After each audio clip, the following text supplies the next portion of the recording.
Assalamualaikum warahmatullahi wabarakatuh. Bertemu lagi dengan saya Ibu Niken. Dalam mata pelajaran IPA kita akan bahas tentang klasifikasi makhluk hidup.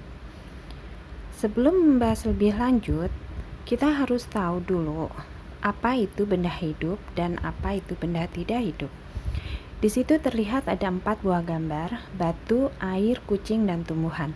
Adakah di antara kalian yang dapat mengelompokkan mana yang termasuk benda hidup dan mana yang termasuk benda tidak hidup? Oke, kita lanjut. Nah, untuk mengelompokkannya kita membutuhkan yang disebut dengan ciri-ciri makhluk hidup. Semua benda hidup ini memiliki ciri-ciri makhluk hidup, sedangkan yang tidak memiliki ciri-ciri makhluk hidup maka disebut sebagai benda tidak hidup. Baiklah, kita bahas ciri pertama, yaitu bernafas. Bernafas atau respirasi. Hewan bernafas dengan cara menghirup oksigen dan mengeluarkan karbon dioksida. Sebaliknya dengan tumbuhan, bernafas dengan menghirup karbon dioksida dan mengeluarkan oksigen. Ciri yang kedua yaitu butuh makan. Tumbuhan dapat menghasilkan makanannya sendiri melalui proses fotosintesis.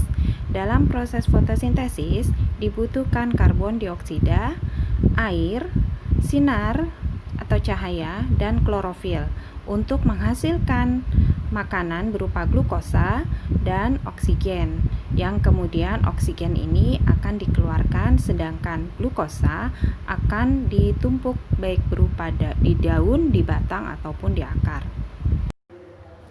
Berbeda lagi dengan hewan. Hewan mendapatkan makanannya dari makhluk hidup lain, sehingga dia dikenal dengan istilah makhluk hidup heterotrof. Dia tidak bisa menghasilkan makanannya sendiri. Oke, kita lanjut ke ciri berikutnya, yaitu ekskresi. Ekskresi adalah mengeluarkan zat sisa hasil metabolisme. Pada hewan, contohnya manusia, itu ada keringat, urin, cairan empedu. Pada tumbuhan, contohnya adalah mengeluarkan oksigen ketika bernafas. Next, ciri keempat atau iritabilitas adalah peka terhadap rangsangan. Baik hewan dan tumbuhan peka terhadap rangsangan. Contoh pada tumbuhan kita lihat, kita sering sekali mengusik daun putri malu sehingga dia menutup. Banyak lagi contoh lainnya. Bisa kalian pelajari lebih lanjut di buku ya. Kalau pada hewan, rangsangan diterima oleh indera dan dihantarkan ke pusat syaraf oleh sel-sel syaraf. Contohnya indera mata untuk penglihatan. Kemudian ada indera lidah untuk pengecap. Kemudian ada kulit untuk merasakan tekanan, suhu, dan lain-lain. Juga untuk ada indera telinga untuk pendengaran dan hidung untuk penciuman. Baik, kita masuk ke ciri kelima, yaitu bergerak. Hewan dan manusia mampu bergerak secara aktif, artinya pergerakannya sangat jelas terlihat. Sedangkan tumbuhan bergerak secara pasif atau sangat lambat. Jika mendapatkan rangsangan dari luar. Contoh, gerak mekarnya bunga atau gerak batang menuju pusat cahaya, atau gerak akar menuju sumber air. Berikutnya adalah ciri keenam, yaitu tumbuh dan berkembang. Tumbuh adalah bertambahnya volume dan jumlah sel menjadi lebih besar dan banyak. Pertumbuhan dapat diukur sehingga bersifat kuantitatif.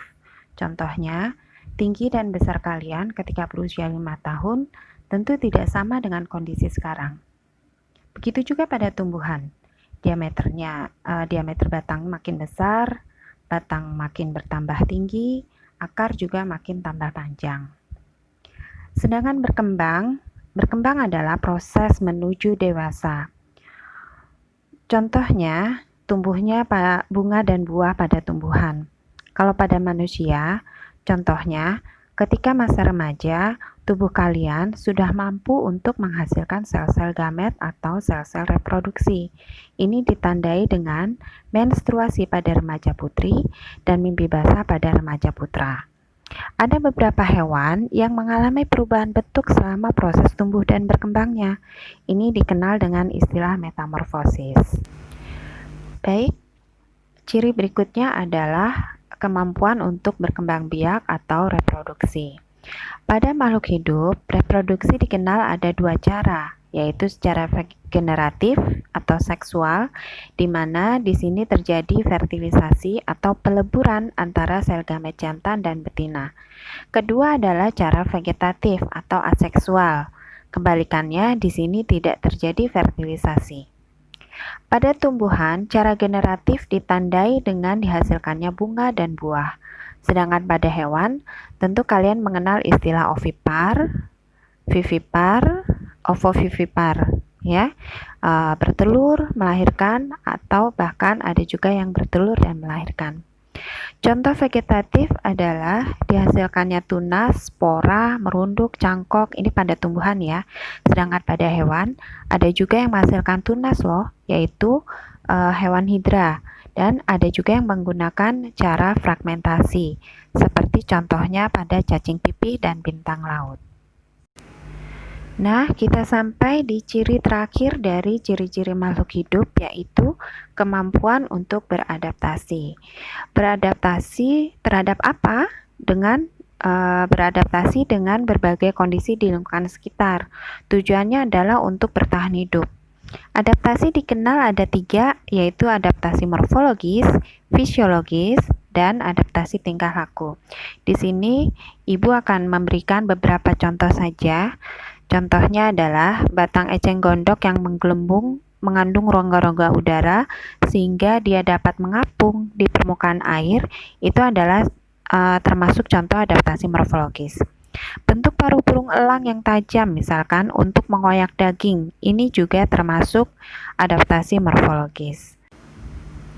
Baik, jadi kesimpulan dari pembelajaran kita kali ini adalah ada 8 ciri makhluk hidup, yaitu 1. Respirasi atau bernafas, 2. Makan, 3. Ekskresi atau mengeluarkan zat sisa, 4. Iritabilitas atau peka terhadap rangsang, 5. Mampu bergerak, 6. Tumbuh dan berkembang, 7. Bereproduksi, 8. Beradaptasi. Baik, itulah pembelajaran kita kali ini. Semoga kalian makin paham ya. Insya Allah kita berjumpa di pertemuan berikutnya, yaitu tentang klasifikasi makhluk hidup yang kedua. Assalamualaikum warahmatullahi wabarakatuh.